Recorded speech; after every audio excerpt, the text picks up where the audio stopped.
Election నిలుచుకుంటారు పోతారు. అరుణక్కని కిందేసి తొక్కేస్తానని చెప్తాడంటే వానికి ఎంత ఉంటుంది. దానికే మీరు ఒకే ఓటును కాంగ్రెస్ కోటేస్తే బీఆర్ఎస్ కోటేస్తే మోరికేసినట్లేదు. ఎలాంటి వాళ్ళు ఎవరు ప్రధానమంత్రి అయ్యలేదు. దేశంలో 400 సీట్లు ఉండే కాంగ్రెస్ ఇప్పుడు 40 సీట్లకు వచ్చింది. ఈసారి 20 సీట్లకు పోయిస్తుంది. మా తెలంగాణ తక్కువంటేను 10కి పైన మేము సీట్లు. ఈ దేశం డెవలప్మెంట్ అయ్యేది వద్దు.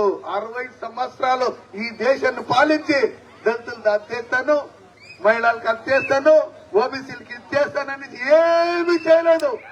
వాళ్ళు చేసుకుని ఉండేది ఏమంటే రేవంత్ రెడ్డి 1 లక్ష కోటి, వాళ్ళు 1 లక్ష కోటి, వీళ్ళు 1 లక్ష కోటి, అంతా కేసీఆర్ 4 లక్షల కోటి అప్పులు పెట్టేసి మా మీద అంతా. ఇప్పుడు కాంగ్రెస్ వాళ్ళు వచ్చి వాళ్ళు 1 లక్ష కోటి 6 నెలల్లో అప్పులు చేసిండారు. వీళ్ళ దగ్గర సర్కారం నడిచేదానికి డబ్బులు లేదు. సర్కారం నడియాలంటే నరేంద్ర మోదీనే వీళ్ళకి డబ్బులు ఇవ్వాలా.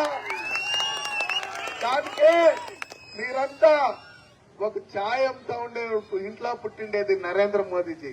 ఆయనకి ఆకలి అంటే ఏమి, పేదరిక అంటే ఏమి అని తెలుసు నువ్వు. దానికే దినానికి 18 గంటలు ఒక దినము రజం వేయకుండా లీవ్ వేయకుండా దేశంలో ఉండే జనాలు బాగుండాలనేసి భారతం ఇడీ ప్రపంచంలో నంబర్ 1 కావాలనేసి మాకంతా మంచిది కావాలనేసి పనిచేస్తూ ఉండే నరేంద్ర మోదీ 3వ ప్రధానమంత్రి కావాలా వద్దా?